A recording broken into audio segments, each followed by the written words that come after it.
It's delightful to have all of you here. You've endured, I'm not sure what, to get here, but we're delighted to have so many of you here. I see a lot of familiar faces out there. For all of those of you who have come to one of these programs before, welcome back. Those of you who are here for the first time, we're glad to have you with us. These programs that the Koch Institute has initiated are an expression of our intent to bring sort of what's going on at MIT out to the community in as broad and as forceful way as we can. We hope you'll find this evening quite inspiring, and I hope you'll look at your program and consider coming to some of the other events that will be sprinkled essentially 4 times across the calendar year. Tonight's program is focused on the tools and devices that are emerging in the oncology clinics in the marketplace. These With Insight solution lectures are breaking into essentially 3 chapters. We try to start in the beginning by someone who's really at the throttle of the problem. In this case, a physician who has been doing the management of this disease throughout her career, and she'll give us her view of it. Then we move into MIT laboratories, and we try to learn what it is that are examples of new technologies in a particular topic. In this case, we'll have Michael Seema, who will be telling us about things that are coming out of his laboratory that we think will represent very interesting prototypes, if you will, of MIT innovation heading towards the lives of patients. And then the third lecture we have in each of these series is really from the commercial voice, someone who has been involved in either running companies or building companies that are expressions of how innovation can, in fact, truly come from places like this into environments which can allow it to make its way into the lives of patients. And so we have another one of these programs in January. There'll be one in the early summer. Again, I do really hope that you'll consider coming to as many of them as you can. And I can't promise it, but I bet it's not going to be as ugly next time as it is this time outside. So with that said, we'll move into the introductions, and I'll tell you a little bit more about our speakers. After each speaker, we will break for a moment and entertain some questions. We do have these cameras rolling, and so that means we're videotaping this event tonight. It'll stream from our website over the next few days. It'll pop up online. If you do have a question, and we hope every one of you has a question, I'm not sure how we'll tend to all of that, but we do hope it's a very active, robust dialogue. If you put your hand up, we'd like you to do it into a microphone, so that your question can actually be heard in the recording, and therefore the people who are watching the video can have a chance to hear what their response is really all about. And we have people who'll be running up and down the aisles with microphones in their hands as we move into the question and answer session. And then after the 3 talks, we'll have additional desserts and coffee out there for those of you who are willing to stick around a little bit longer, network with each other. And we look for these events to essentially be accountable, if you will. We look for relationships that have emerged as a result of these programs and projects and other things that have started really as a result of us gathering on these types of occasions. So we'll start with Dr. Barbara Smith. It's important for me to be able to say it when I can that Barbara's one of our own, right? She has come from MIT. She's currently the director of the breast program and co-director of the Gillette Center for Women's Cancers at MGH. She's an associate professor of surgery at Harvard Medical School and at MGH. Aside from having a degree from MIT, she went through the HST program to be an MD PhD at the end of it all. Her research activities have focused on reducing the extent of surgery and radiation required to treat breast cancer. She has a strong interest in new types of diagnostics and treatment modalities, and has spent a lot of time thinking about the role that 3-dimensional imaging and anatomy can be used to further reduce the amount of surgery required in treating particularly young women with breast cancer. So with no further questions, we'll have Dr. Smith join us. Well, thank you very much. This is wonderful to be here, and my roots at MIT have really helped me and led me along the way. I'm glad to be part of this tonight. What I thought I would do would start by just a few slides to frame what are the current breast cancer problems that we have, what are we thinking about, what are the, in broad strokes, what are the treatments that we use, and what are the challenges that we face, and places where there's plenty of room to move things forward. So just to remind everyone, breast cancer is an extremely common disease. About 1 in 8 American women will be affected over their lifetime. That translates into almost 290,000 new breast cancers each year in the United States. It's a disease we do pretty well with, so the deaths are actually a small fraction of the cases. Most women will be cured and will not have a recurrence. But it's a disease where there's a lot of risk of getting new cancers. You get a cancer in one breast, that says you're at risk for new cancers throughout your breast tissue. So there are a lot of survivors who need to be followed, treated, and thought about. And those are the patients we're thinking about and working with. Over the last 20 years or so, the rates of breast cancer in this country have actually gone down a little bit, and deaths have also gone down a bit. And we think this is a combination of early detection and better treatments. However, around the world, rates of breast cancer are increasing. Countries in Asia that had traditionally very low risks of breast cancer are suddenly seeing a huge increase in their rates of breast cancer, the entire Asia-Pacific Rim. They think it's perhaps a westernization of lifestyle, other sorts of factors are playing into this. But what has been a huge problem in the United States and Europe is becoming an even greater global problem, and delivering care and managing it in different countries, different kind of healthcare settings is going to be an ongoing challenge, and it's 1 million new cases in the world at this time. So the way we think about treatment for breast cancer, and I'm using breast cancer as the example and as my own field, but the same issues and the same general treatment modalities apply to lung cancer, colon cancer, most of the common cancers that adults will get. And so we need to do local therapy, which is basically treatments in the area where the tumor arose, where you use these tools to first debulk the cancer, to remove as much of it as you can, and that's what surgery is still the best at.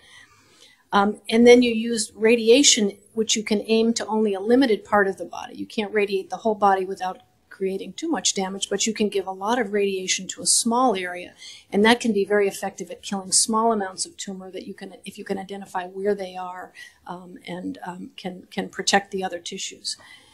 And then what kills people from cancers is usually not what's happening in the local area where the tumor arose, but in fact the mayhem created by the cells that travel to other parts of the body and grow in organs where you can't do surgery or you can't do radiation, and ultimately overwhelm the body's ability to function. So in addition to the local therapies, the surgery and radiation, we add medications that get into the bloodstream, can circulate anywhere, and can kill tumor cells wherever they might be. The issue with all of these things is that the difference between a normal cell and a cancer cell can be very subtle. And the treatments that can kill the cancer cells are often at great risk of harming normal tissues as well. So selectivity is what we look for. The challenges we have for the local therapies are that they hinge on the ability to know where the tumor is and where it isn't, to know the size and shape of the tumor. The breast has sort of very loose structure, so tumors can grow in all sorts of shapes, but we need to see where each of their little tentacles are in order to do the surgery.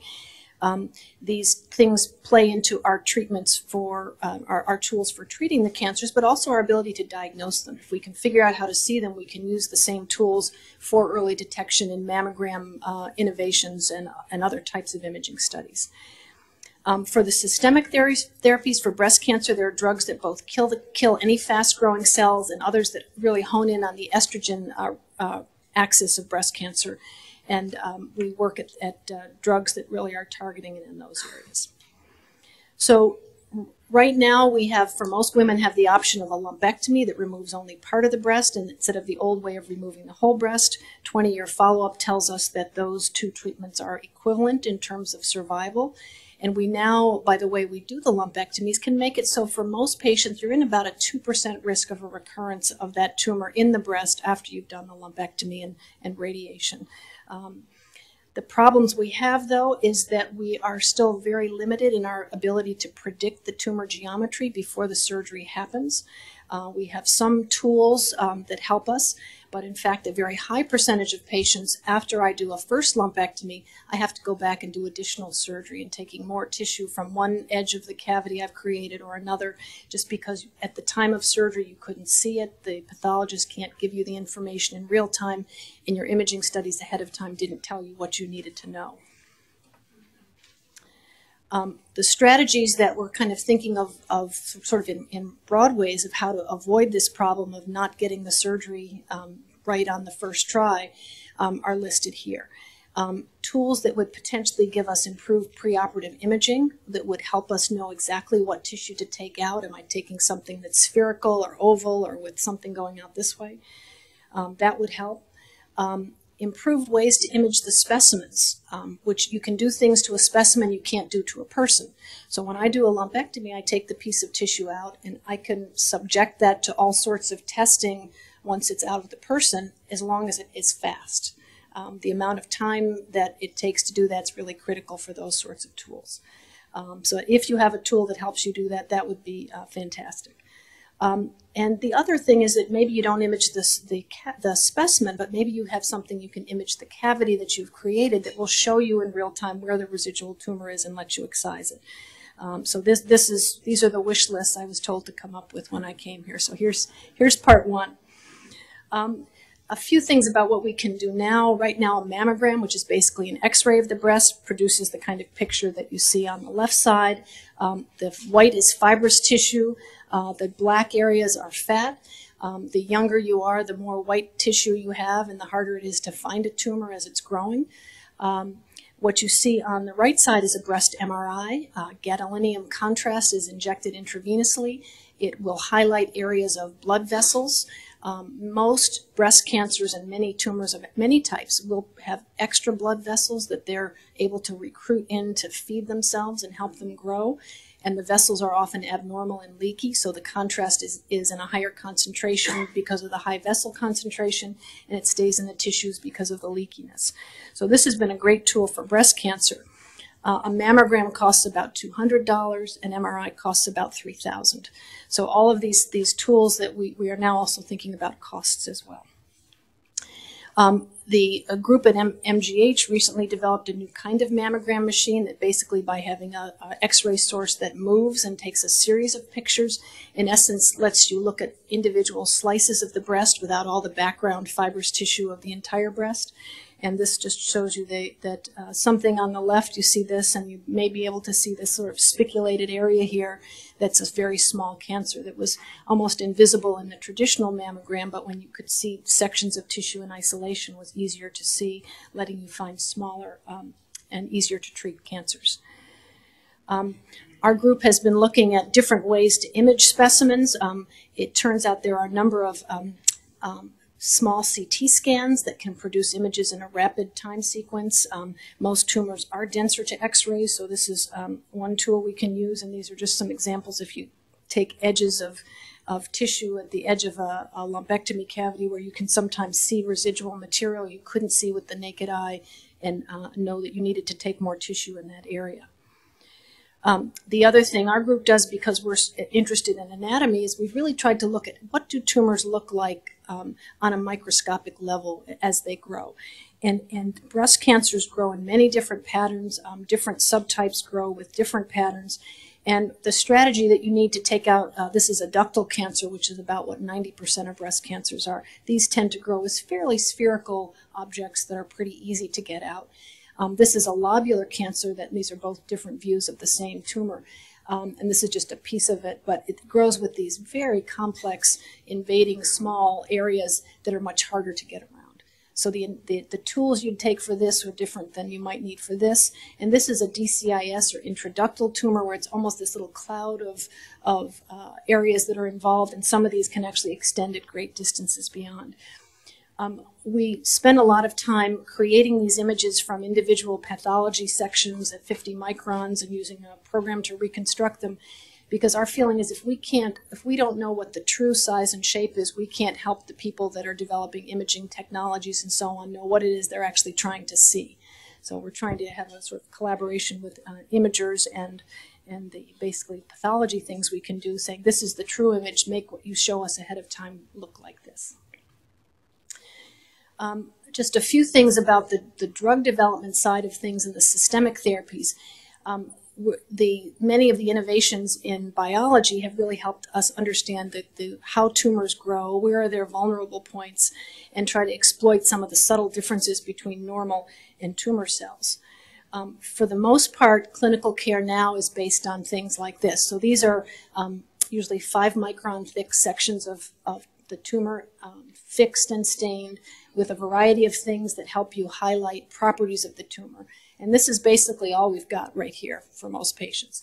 So this is the H&E, that's the classic way that pathologists tell one tumor type or one cell type from another. These are estrogen and progesterone receptors. They're key things in regulating breast cancer growth, that there's immunohistochemistry and antibodies that help you see if these proteins are present or not, and present at high levels or low levels. And HER2, which is a surface protein that is overexpressed in some tumors and dictates how their behavior will be and what their treatment should be. But basically, we look at things microscopically with a few tools, and that's then what judgments are made on. The problem that this gives us is illustrated here, where we have two different patients with basically identical patterns of growth. The tumors were about the same size. There had been no spread to the lymph nodes. They both get tamoxifen, which is an estrogen blocking agent. And one patient has metastatic disease 3 years later, which is a fatal problem. And the other person is 12 years later and nothing has happened and probably never will. And our current tools didn't let us distinguish one of those patients from the other. So we either undertreated this person or overtreated this person with a lot of the options that we had.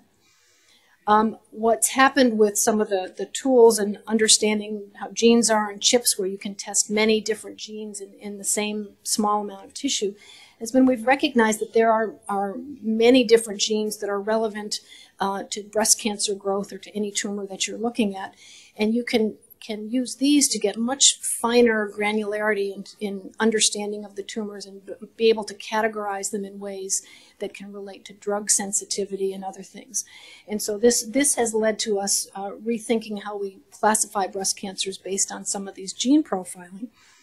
And then lets us come back to these two patients again and try to understand what's different about them. So one company looked at patients like this who had what looked like favorable breast cancers, were treated with tamoxifen, and then looked at 10 years later and saw who did well and who did poorly, and then took archived tumor specimens and did gene expression profiling to find out what's different, how could we have predicted ahead of time which was which. And so this is the Oncotype, which is now a routine clinical tool that insurance pays for. It recognized that you could develop a pretty good algorithm to distinguish tamoxifen sensitive versus tamoxifen insensitive with a weighting of 21 different genes. And now I order a test. Some of the patient's paraffin-embedded tumor gets sent to this company, and I get back a printout like this that has a recurrence score. It tells me that this patient's risk of recurrence of her tumor as metastatic disease in the next 10 years is only 6% if she takes tamoxifen. That's pretty good. I see here she is on the graph.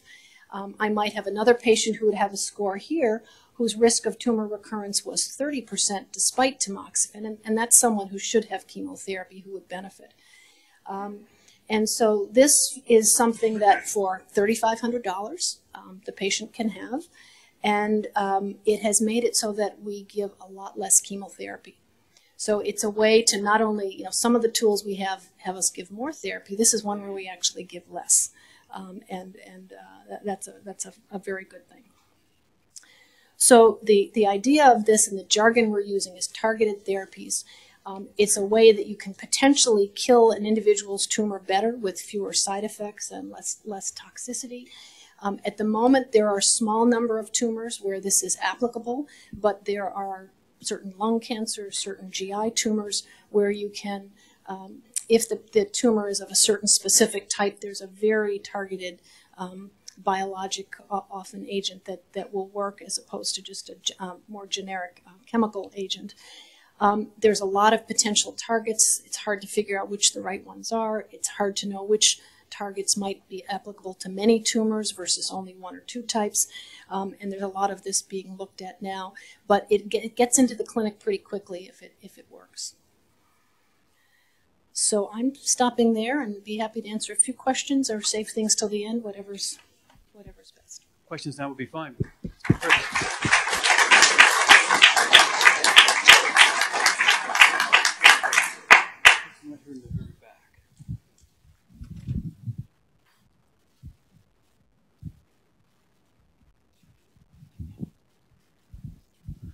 Hi, thank you for a great talk there. You started the presentation. Oh, sorry, my name is Ronnie Anderson, and I'm here from oncology cancer company called the BioSeeker Group. And I'm more interested in what you said in the beginning of your presentation regarding the screening which is going on, and you kind of alluded to that, the method of choice would be MRI for screening for breast cancer. But then, given the controversy of the current screening, would you say that MRI would actually, be so much better in detecting breast cancer in women? So I think you're talking about the controversy with screening for this, and again, it applies to other diseases, is how hard do you look for something that's a relatively low frequency event? What kind of false positives and false negatives do you put up with, and how much are you willing to spend? So at the moment, the best tool we have, and there's a lot of debate about it, but as I read the literature, the mammography does certainly let you find cancers earlier. If you look at populations that are screened, the death rate is lower. It's a cost issue. Anyone who's had a couple of mammograms stops having those false positives. You kind of shake those out early in the process, and then after that, it's really not a lot of false alarms. MRI right now is so expensive that it has to be used very selectively, and the current recommendation is it's used only for women who have a very high risk of breast cancer, and it's probably 20 to 25% lifetime risk of breast cancer is where it's appropriate. We use it a lot in diagnostics. If someone has a cancer and we want to know more about its shape to do the surgery, that's another different issue. That's learning about a specific thing you're treating. But for screening, until it gets cheaper, it's not going to be the way to go. The thought with this tomosynthesis mammogram that was looking at slices, that's part of what's better about MRI is you're not looking at the whole breast at once, you're looking at sections. And so other technologies may get around that. Yes. Going back to your comment about Asia, the fact that the incidence is rising, is that perhaps related to more intensive screening? So this is the incidence in Asia going up is probably not screening because they do very little. And what we think it goes back to some of what we understand as basic causes of breast cancer, which is longer exposure of the breast to cycling estrogens that happen with each menstrual cycle. And so the earlier a girl starts having periods, that adds to risk. The later she has her first baby, the greater the risk, because something happens when the breast differentiates in preparing to nurse a child that lowers its risk forever. And then the longer you continue to have periods or can take extra estrogens, the higher the risk. So what's happened in these Asian countries, the average age for women starting periods used to be 17 or 18, and now it's 13. And kids used to have, they'd start their periods and then they'd have a baby within a year or two, very young and start their families. And now periods start early, childbearing is late, few children are had, and that's probably accounts for a high percentage of the risk. And the reason kids are having their periods earlier is that nutrition is better in childhood. So you don't want to that's not something you want to go back to the bad old days for. What's actually of interest is people have thought about, since there's a very protective effect of a first birth, that to find something that can make your breasts think you were pregnant without actually having to have a teenage pregnancy. So if someone is working on that, that'll be useful too. Question here. The two questions, if I may. Firstly, during surgery, why can't you look at the resection margins by frozen section and figure out what how much you need to debulk that way? And second question, you mentioned that the death rates have been declining, and that's good. I read not so long ago that the mortality among men who are diagnosed with breast cancer is still about 75%. And why is that different? So let me do the men first. The incidence of male breast cancer is about 1,500 a year in the United States compared with just under 300,000. And I think because of that, it's not very often found early. Men are not screened. Little lumps and bumps are often not dealt with early. And so it's kind of a delayed diagnosis. The stage for stage, so if you take a man and a woman who have the same size tumor and the same lymph node situation, they'll do about the same. But the men are rarely found when things are small. They're always palpable and bigger before you find them. So that's part of it. The treatments seem to be the same. The anti-estrogens work fabulously in men. And so that's probably what's going on there, late detection. As far as frozen sections, that has been tried in the past. The problem you have is that we care about every bit of the margin. For every bit of a sphere that's maybe 5 centimeters or greater in diameter has to be vetted by the pathologist, and they are looking at less than a centimeter square at a time, and the difference in some cases between the normal and the tumor is subtle. So it's unfortunately it doesn't work for breast cancer, though for some tumors like skin cancers and certain other things you can do it in real time. So we need something that gives us a bigger scale in a faster way.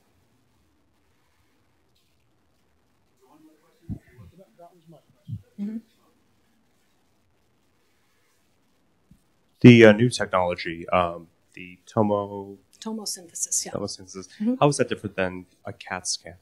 So this is something that's designed just to look at the breasts. It is a CAT scan actually uses contrast, and it is sort of a cross-sectional imaging. It's similar in that, computed tomography or tomosynthesis, same thing. This is actually using a technology that was used before CT scans were invented, which recognized that a moving source in essence has only a small area in focus at any one time, and you can kind of pull that out and look at it. So it's basically a moving X-ray source without contrast that gives you cross-sectional slices. So it's a cousin of it. Yeah. And I have one last question that we should probably move on. How different is it in your work experience every day today than it was, say, 10 years ago? How quickly is the world changing for you? There's very little that I do now that's the same as it was 10 years ago, and almost nothing from when I started my training. The idea of making the surgery smaller, we use radioactive agents and gamma probes intraoperatively to see where things are and take them out. The idea of targeted drugs, the idea that you're not just looking at the appearance of things, but coupled with that is actually a renewed recognition that certain anatomic structural things are actually very critical, that how cells spread is actually along specific structural elements that you can maybe manipulate or map and so on. So the ability to look inside the cells but also look at the anatomy in a different way has been really very helpful. And you have to enjoy doing new things every day, and luckily I still do. So. I'll call it encouraging. Yes. Good. Thank you. Thank you. That was wonderful.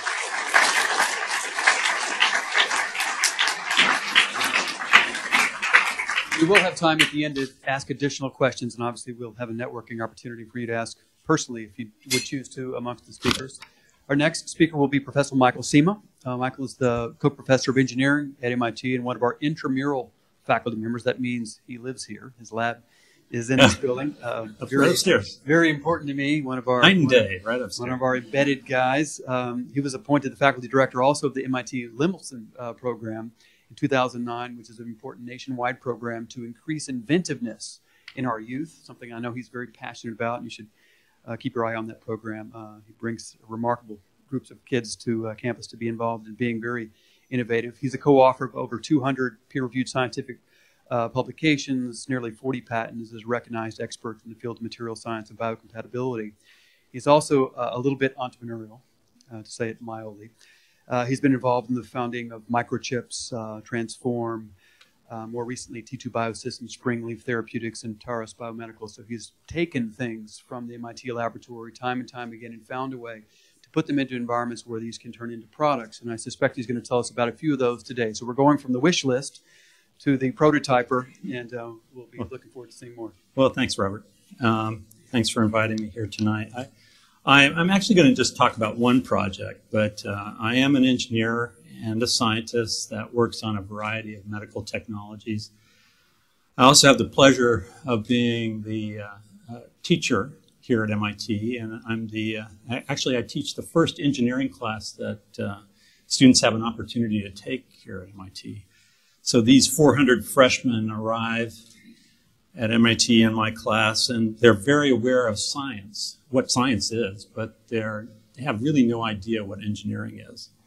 And so I have to tell them that what the difference is. And I tell them that great science is sort of at the boundary of what's known and what's unknown, but great engineering is at the boundary of what's possible and what's impossible. And of course, that's where we're at in cancer research, because a lot of the things we're asking were just a few years ago thought to be impossible. And so that's why it's a great field for engineers to work in. Now, clinicians have a great deal of advanced imaging tools like that shown here. And while these tools are impressive, they really do lack the chemical fidelity and specificity that are important to the biology of cancer. And, nothing beats the classic biopsy for diagnosis and staging of cancer. You don't get treated for cancer unless someone looks at a very small piece of tissue with under a microscope with immunohistochemical stains like were described in the last talk, and really characterize the cancer. And because this type of procedure is invasive, it's not the kind of thing you repeatedly do during the therapy phase. So while those exquisite chemical measurements are very important in staging and diagnosis, during the treatment phase, you lack that kind of information. So as an engineer, I see the tools that physicians use during the treatment phase as being kind of crude in many ways. And so the thought was, in this one project I'm telling you about, is what about if we take this invasive procedure and leave something behind that we can interrogate non-invasively, but still has that sort of chemical specificity, the exquisite characterization that you can get with a biopsy. And so the idea is essentially, can we take the laboratory and put it into the patient? So it's a little bit crazy idea, but you'll see in the progression of this how even very rapidly this has moved to extremely small scales. So it began by creating very small little hockey pucks like this that had the chemistry inside of them, immunohistochemistry inside of them. So instead of releasing the agent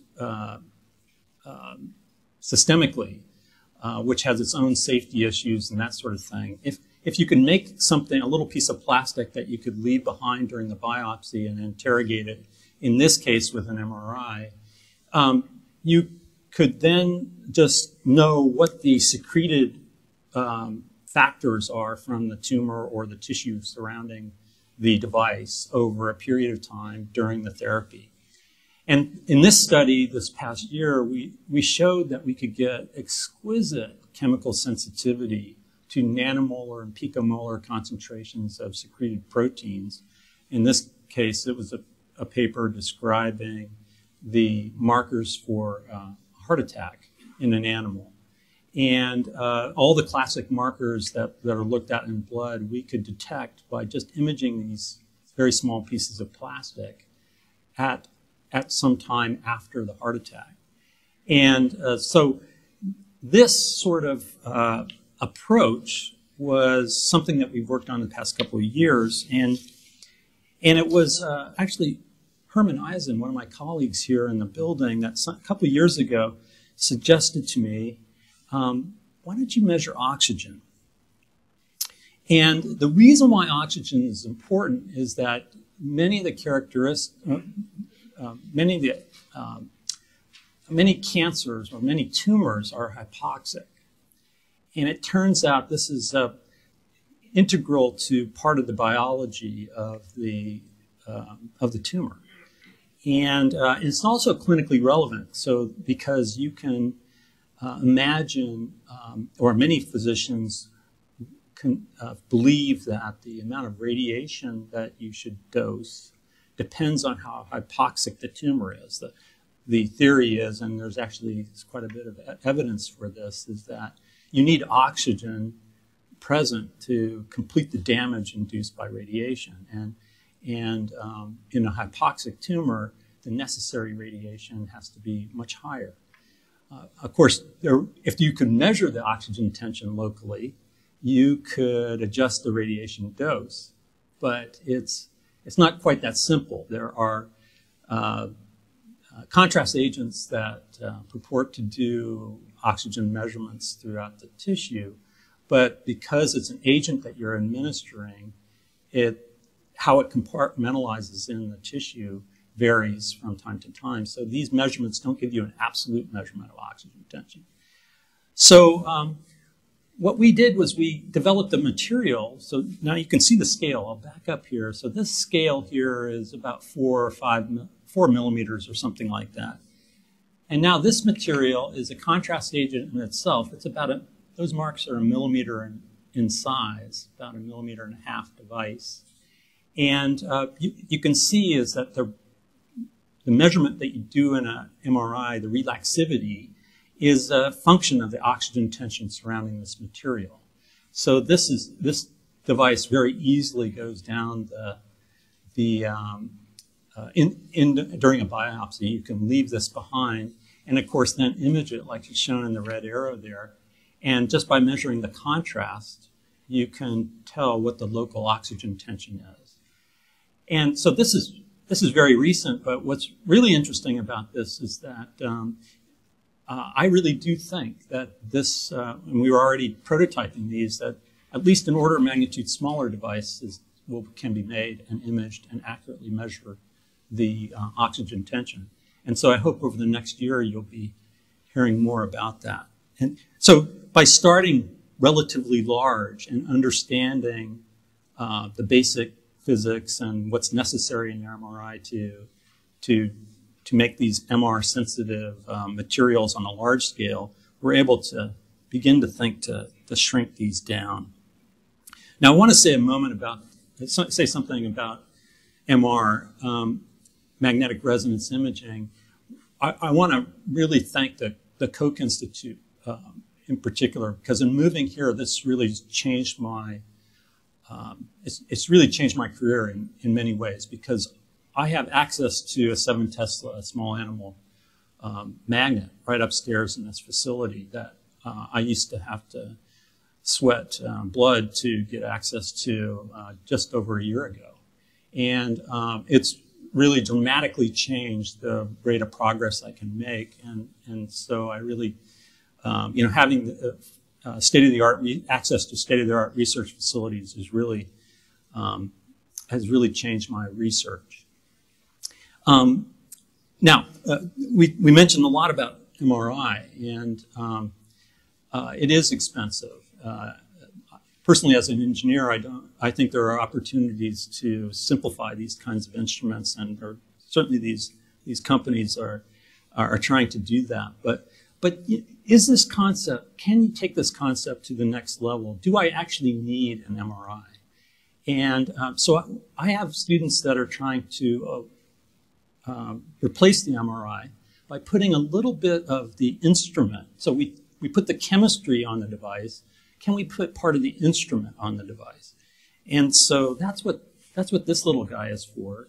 So you can see in this, there's a little coil here, and there's a little decoupling capacitor here. So this ends up being like a LC circuit if you're an electrical engineer. And inside here is one of these MR-sensitive materials. And what we can do with this is actually inductively couple and do the pulse sequence through this coil, but not with an MRI. We do it with a little handheld magnet and antenna. And so you can literally think of this as, we're not doing an image, we're just doing the pulse sequence on a very small volume of material in here. Now, of course, in my world, this is a very large object, but I believe the same sort of thing is going to happen as I build this at this scale, and I'm going to shrink this down to an order of magnitude smaller when I understand what's really necessary from the engineering point of view. So that means instead of an MRI, I can just take a little handheld device and stick it up to this and get the exquisite chemical measurement that I was just describing there in these other devices.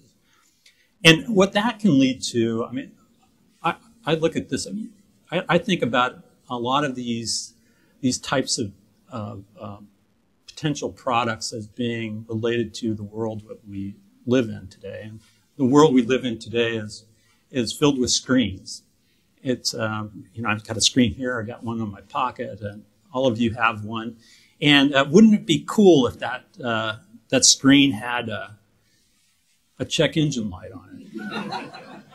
Right? I mean, I don't really need to know the ppm of troponin in my blood at any moment, but it'd be nice to know that you better check in with your doctor at the appropriate time.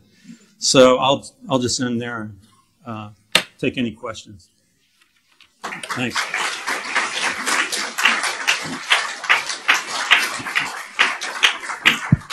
Questions? I see hands up in the back. There's a microphone coming your way. Thank you for your talk here. So I completely agree with you when you're saying that engineering is about dealing with known unknowns and science is dealing with unknown unknowns. So having said that, I think that I clearly see, from my perspective, a disconnect right now between engineering and science, and that is that engineering has caught up with medical science. You start off by quoting each other. I think there was, the scientists meeting up with engineers and, hey, could you help me out with this and solve this problem for me, and we started off from there together. And now the engineers has caught up with the medical science in that sense that when you look at diagnostic today, it is only as good as we are able to pinpoint, to tumor antigens and say that this is a positive answer in diagnostics. Otherwise, I mean, I've been looking at all of these nanotechnology and they are only as good as our biological understanding and being able to target. Otherwise, it's just another poison. Mm-hmm. So that's my question to you. Do you think there's a disconnect right now? So if I understand your question is, do we lack sufficient basic biological knowledge to do appropriate diagnosis? What are the right markers for? I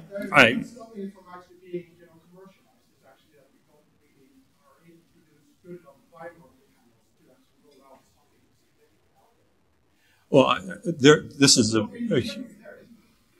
well, I think it's a real challenge. I mean, what are the appropriate secreted markers that you can look in blood to diagnose? They're very few.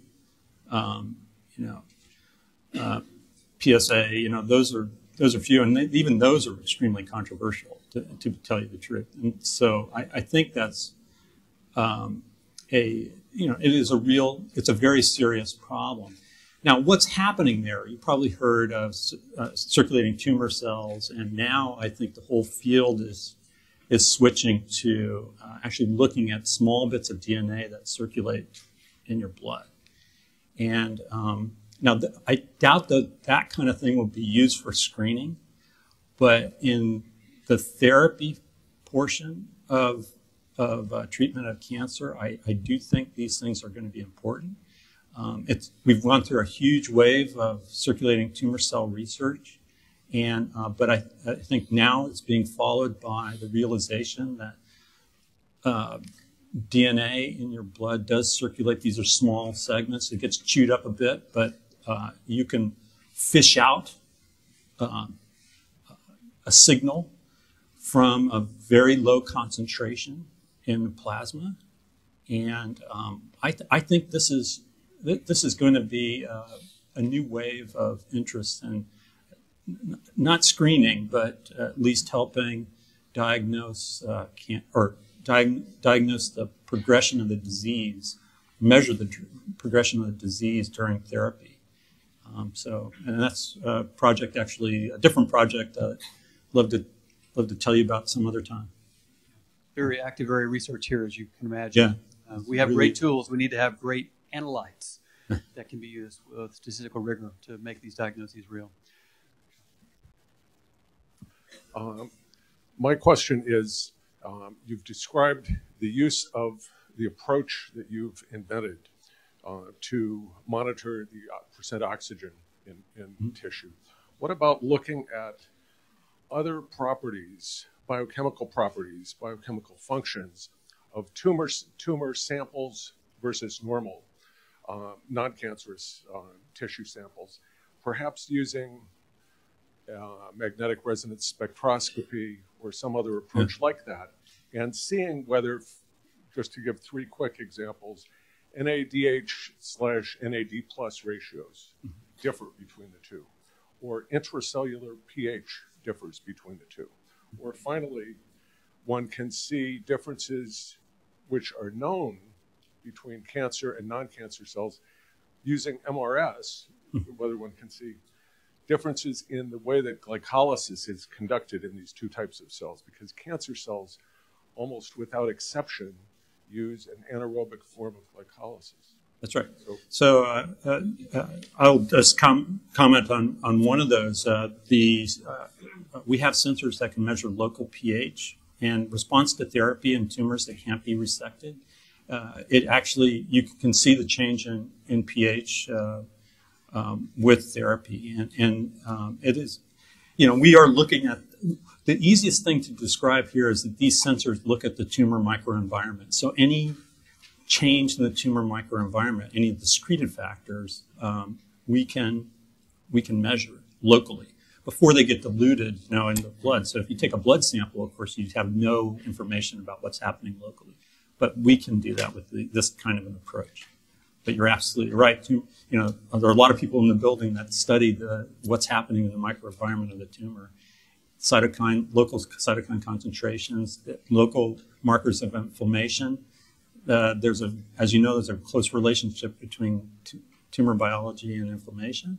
And these are the kind of things that we can measure. Unfortunately, the things that are clinically relevant right now are things like, well, pH may be one of them, but local oxygen tension is something that I actually get the biggest pull from this project from physicians on that. Can you tell me what the local oxygen tension is? And so Herman was right from the beginning. He's always right. He's great. He's very right. Any other questions?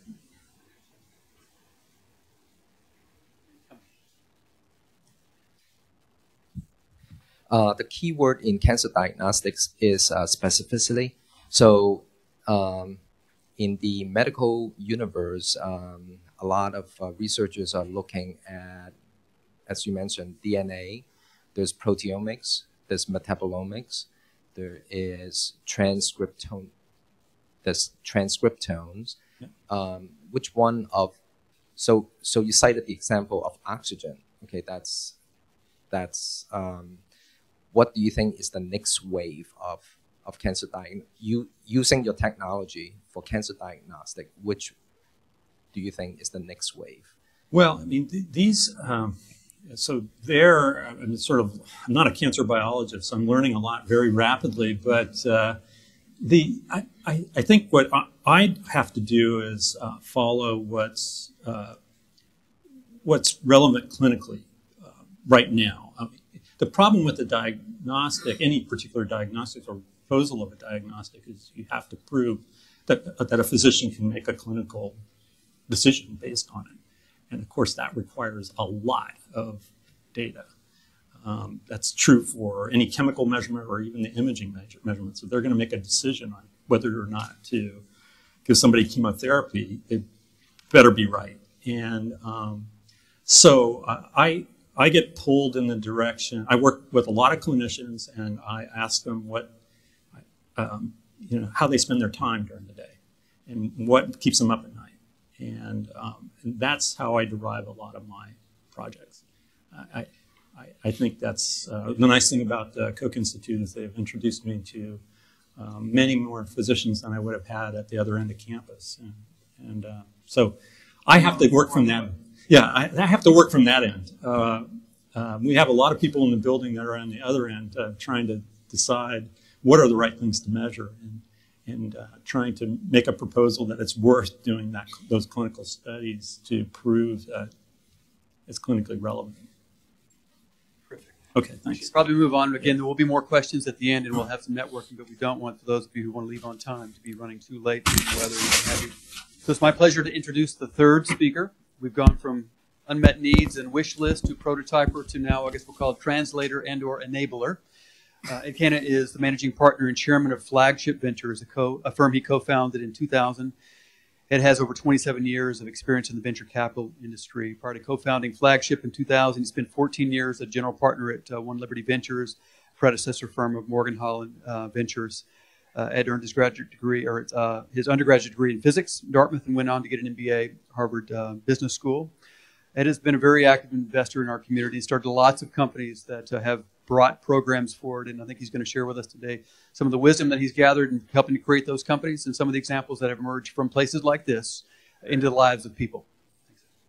Thank you. So, Robert, I appreciate not being described as I often am as a capitalist, because it would have worked the clinician, the inventor, and the capitalist. I love the concept of being an enabler. And indeed, one of the very special things about the Coke is that it combines the clinical folks who understand what the problems are, the people like Michael who intuitively know that if you take a rock and stand in a hospital and throw it in any direction, you can find several things that you can do better. And some collection of guys like me who are actually welcomed around here to wander around and ask questions, cheer, and occasionally provide some money. So as a enabler and a capitalist on this rainy night when Harvard is, I guess, on its second night of Occupy Harvard, how they can do that and not conclude that they are the 1% occupying themselves, I don't know. MIT is way too sensible for that. I thought I'd offer a brief perspective on the world. See if I can get this to change. This is actually apropos after a stock market day that went down 350, 360, then went up 3-something today. And the remarkable thing about this is that this is a 15-year-old cartoon. But I think it really does describe the world we live in. And when one thinks about translation, actually the context in the world are very important. Another just starting thought, really inspired by the fact that I'm following Michael, is for the innovators here. And this is, I believe, an Einstein quote, and I think it so well describes what goes on in the halls here. If the idea is not absurd at first, then there's no hope for it. Going into healthcare, I have a minor addendum, which I'm going to add here, because in today's world, it's not just enough to come up with better ideas that improve outcomes. You've got to also lower costs. So that's pretty serious today, a real challenge for all innovation here. It not only has to improve quality, it has to lower costs. Okay, why is the Coke important? Why is cancer such a significant disease? This is a fairly new look at world cancer, similar to Barbara's numbers from the WHO.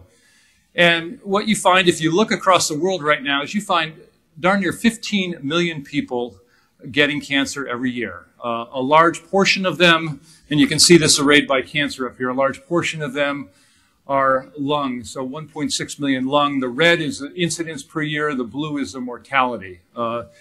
Pretty startling figures. If you take it down to the US, it's approximately 1.5 million people per year getting cancer. The average cost of treating that is about $90 billion direct, about $120 billion indirect, huge numbers. And the thing that's even more interesting in some ways is that on top of this incidence number, the new cancers diagnosed, there's what Barbara described, which is the prevalence number. Depending on where you are in the world and how quickly you die, the prevalence could be 5 to 8 times the incidence.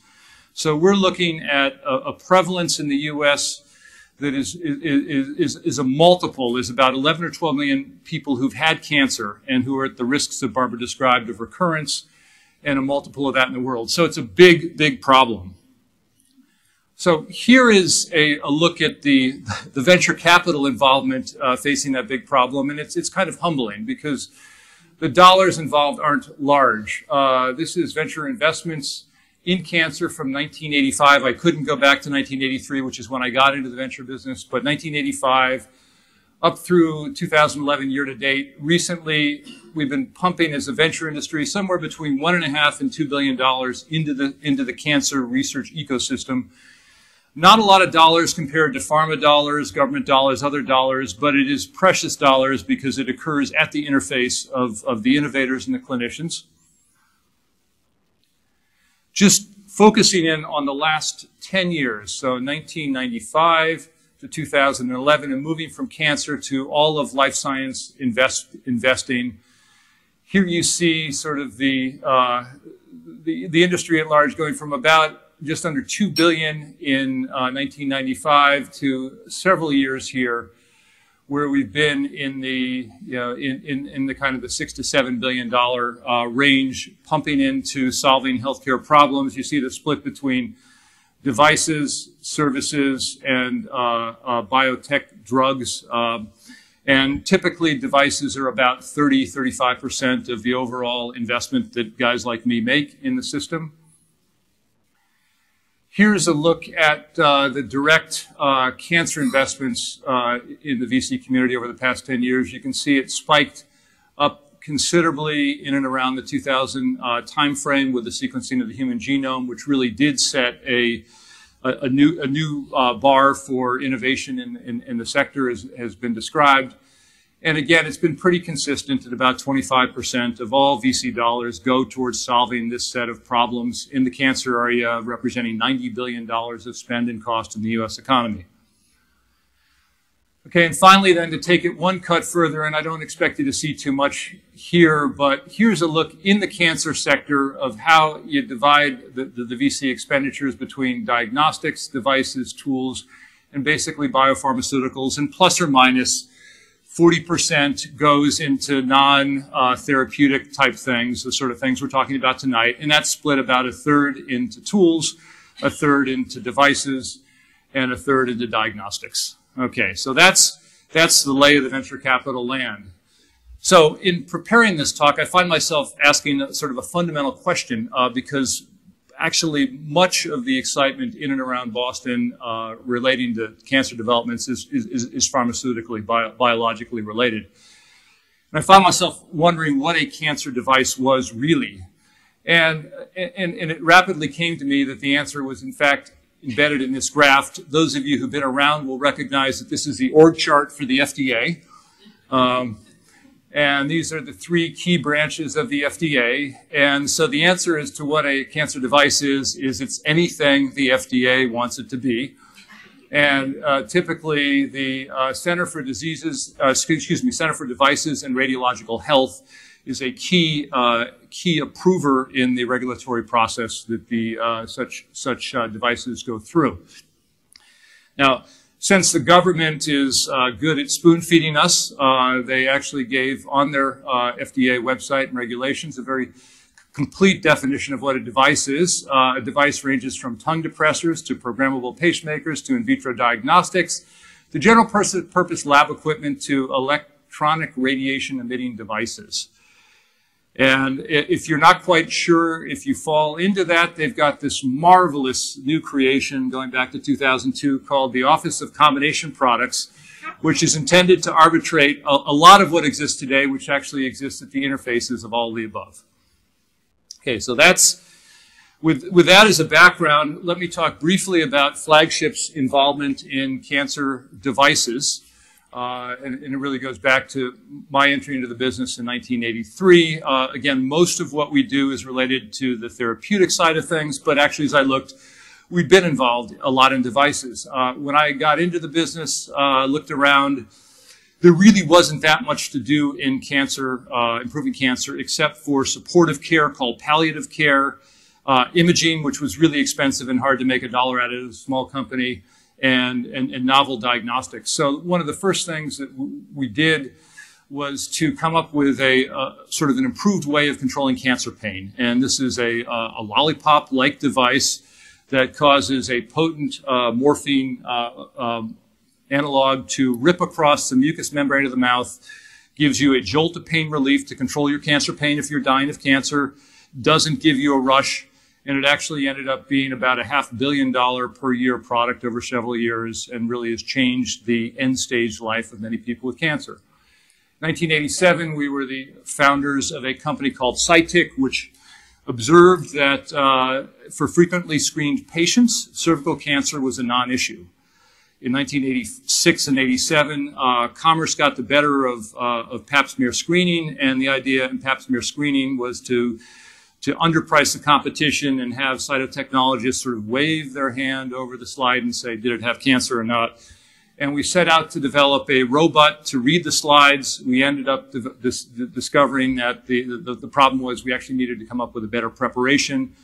So thin prep, pioneered by Cytic, now is the dominant mode for pap smear reading. It's about 80% of all paps in the country are done through Cytic, a local company.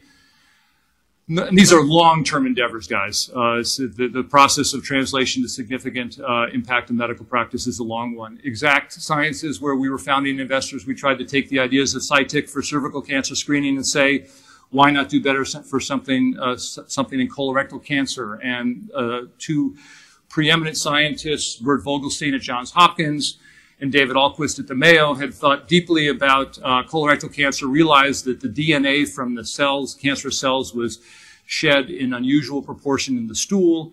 And we had the conceit to try to build a company to try to do stool DNA testing to try to come up with a non-invasive screen for colorectal cancer.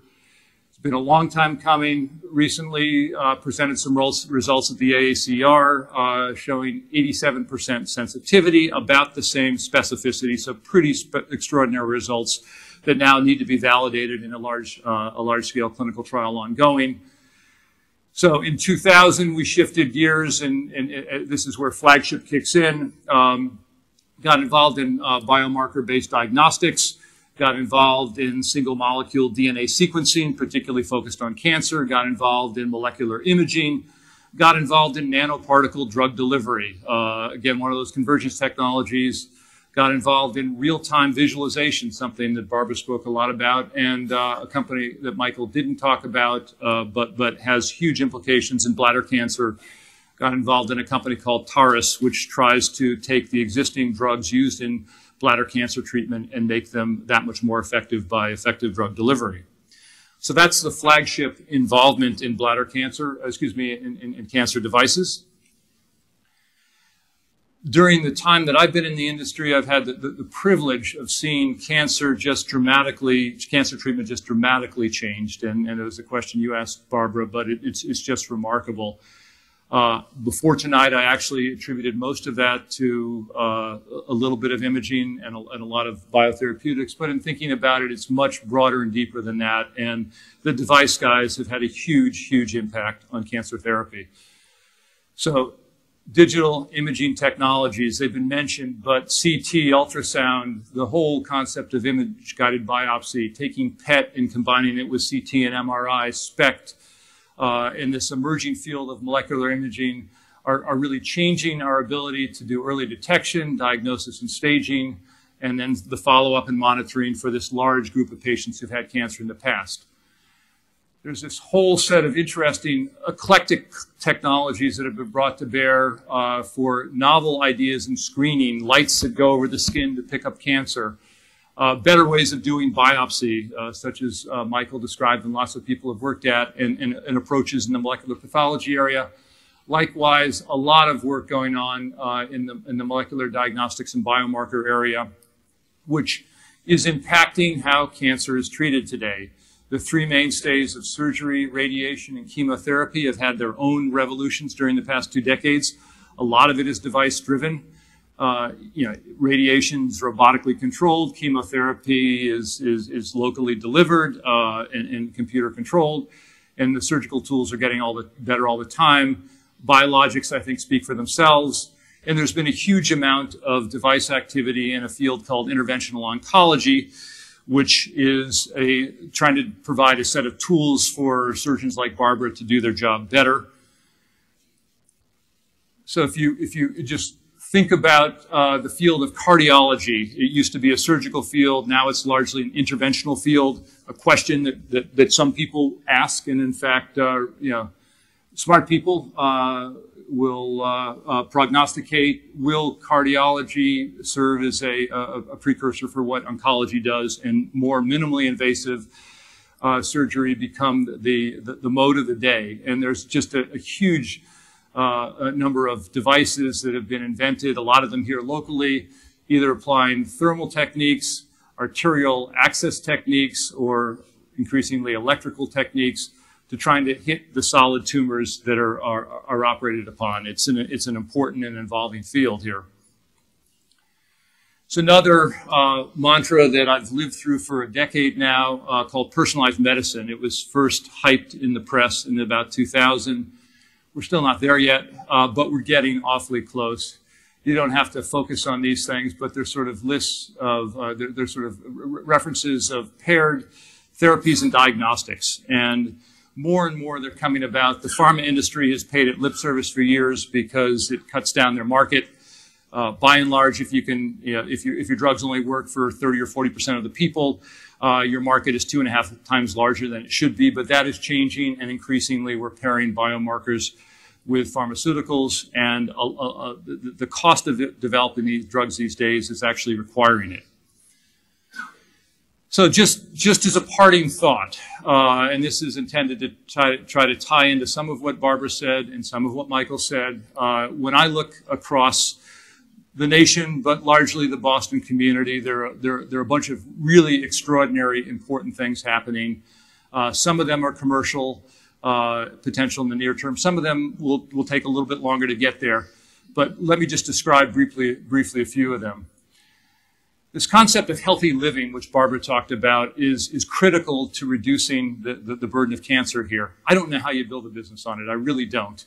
But I've actually gotten quite intrigued lately watching my 15-year-old talking to her iPhone 4S, that just maybe some combination of avatars and personal assistants, and there's some marvelous work being done here at MIT in the Media Lab focused on that. Just maybe there's a way that the buddies that we have in the computer world can help us live a better life.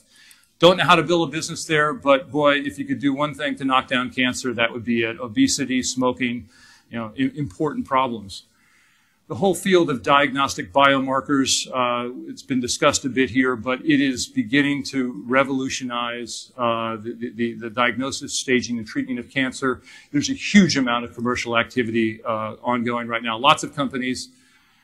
Michael mentioned circulating tumor cells. Some spectacular work done here at MIT, a couple other groups around the country, finding nanotube chips to capture these circulating tumor cells, which enable you to get a visibility on what's going on in metastatic cancer in a really remarkable way. 3D imaging, I think we're at the dawn of 3D imaging. Barbara showed some of the recent developments. I think there's a lot more coming there. You're either a believer in imaging or not. I happen to rely on Star Trek for a lot of my future prognostications, and I do believe that we will figure out how to use imaging cost effectively, that it makes a difference, and over the next 2 decades, we're going to be able to do things both with digital imaging of various sorts and molecular imaging that will make the lives of clinicians, the lives of patients so much better. There's some very interesting work being done, again, here in and around MIT. Folks like Michael, Ralph Weissleiter over at MGH, trying to enable the real-time pathology bedside that Barbara's looking for, taking MRI, miniaturizing it, and allowing you to determine pathology at the bedside real-time. Advanced surgical tools, both doing conventional surgery and surgery via interventional oncology and stereotactic radiosurgery. Really local therapy designed to minimize the damage caused here.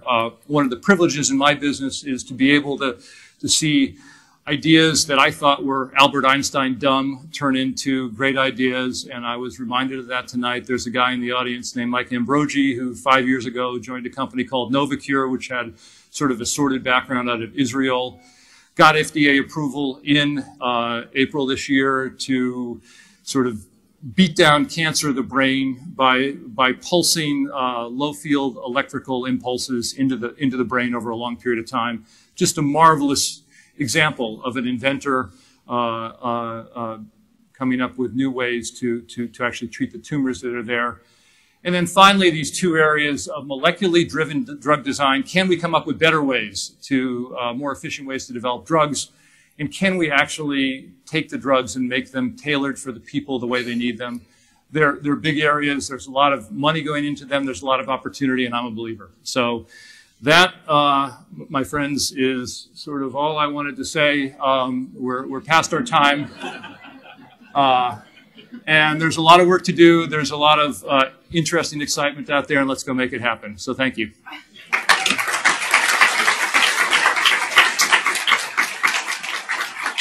Perfect. Questions? You know what? And I'll join you for a drink is a fine question. Right. Well, there's one right behind you first. Just 1 second. What is molecular imaging?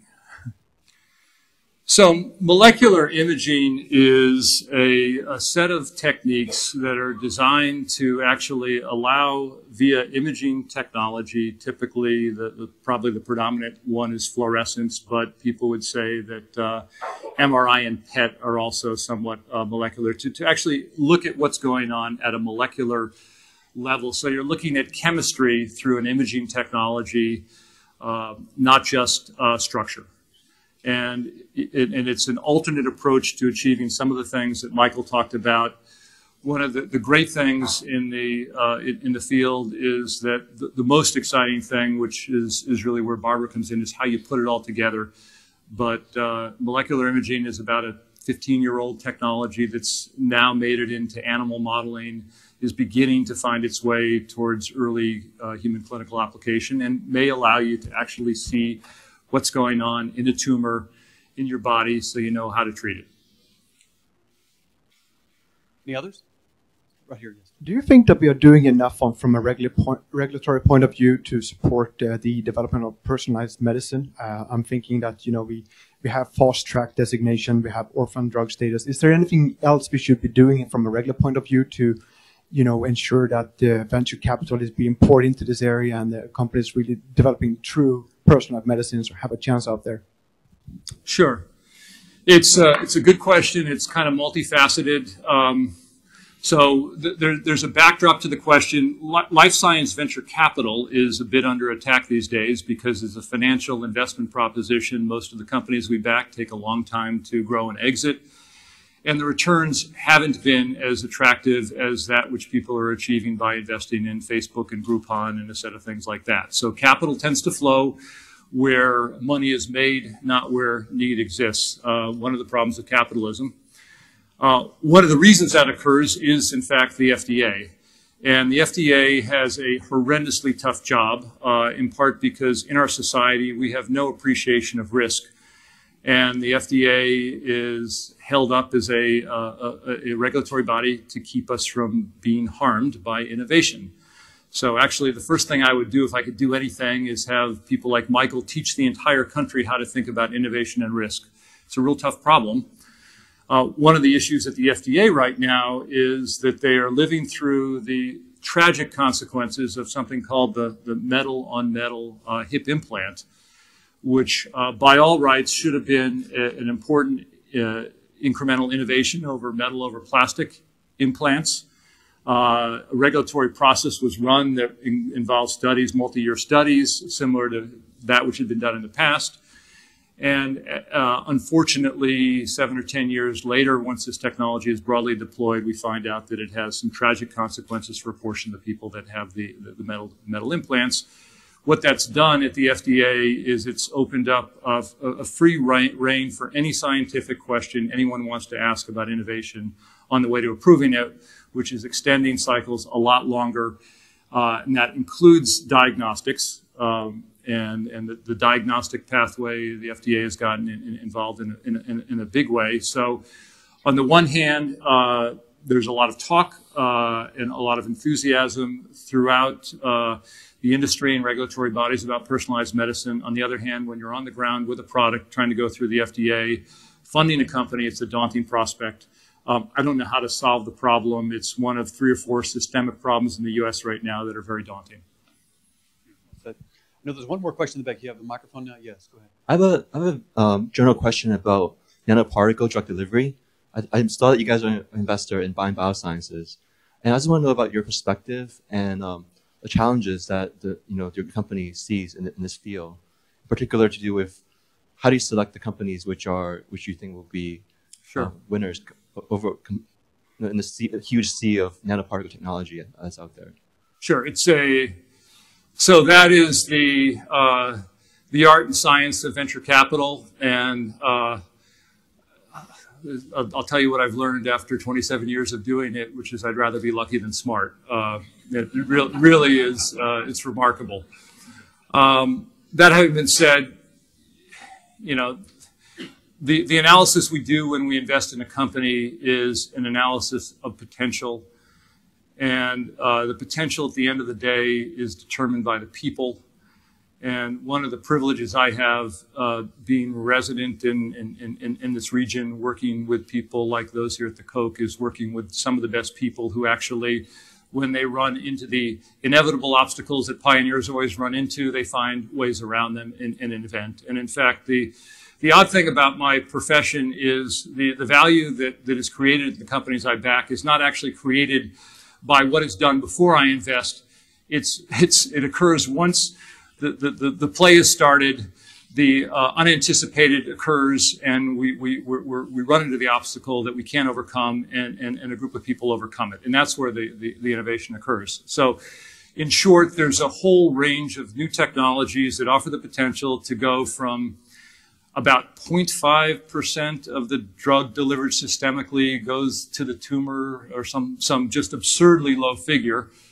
Maybe it's 1%, but it's not much more than that. It's a little bit scary, to not 10, but 2, 3, 4, 5%. But that 2, 3, 4, 5% is a multiple, and the potential for these third generation drug delivery, largely driven by nanotechnology to impact cancer therapy, is huge. So we've made a couple of bets there. We've done it very selectively. We happen to have done it with people in and around the neighborhood here. We're feeling pretty good about those bets right now, but we've got a long road to go. Just started in clinical trials, and we'll see what comes of it. It's a tough job to try to be the arbiter of who gets money, because there are a lot of worthy people out there, and you can only do so much. Okay. Any others? One last? No? Any other questions for the previous speakers? Okay. Well, I will then wrap us up by reminding you of a few things.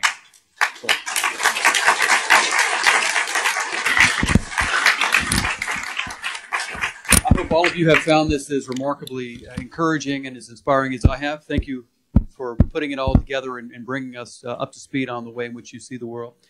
The next event that will be similar to this is in January. You'll see on your program an event. I don't have it memorized what date it is, maybe the 19th, something like that. Don't quote me. It's going to be about cancer plasticity, the role in which sort of stem cell-like biology plays in enabling or participating at least in the process of metastasis. We have some remarkable people speaking, not the least of which is Tyler Jacks, who's the faculty director of this Koch Institute. So he's as gifted as any amongst us, and I think he'll share with you, along with some of the other speakers that will be flanking him, some of the things that are really emerging in that space that I think could have remarkable translational potential. So I hope you'll include that.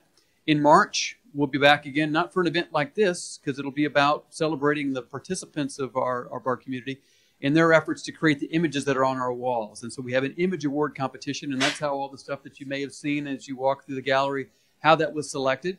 Well, there have been 10 new winners selected, and those will go up in March as we celebrate our 1-year anniversary of moving into the building. And I hope you'll think about coming to that event as well. And the young trainees, in most cases, will be talking a little bit about what he or she was doing when they took that picture and what that image both meant to them aesthetically, as well as what the science behind it really means. And so I think you'll find those events interesting as well. So again, thank you all for coming. There is coffee, dessert, all the things you might want before you get back out in the weather.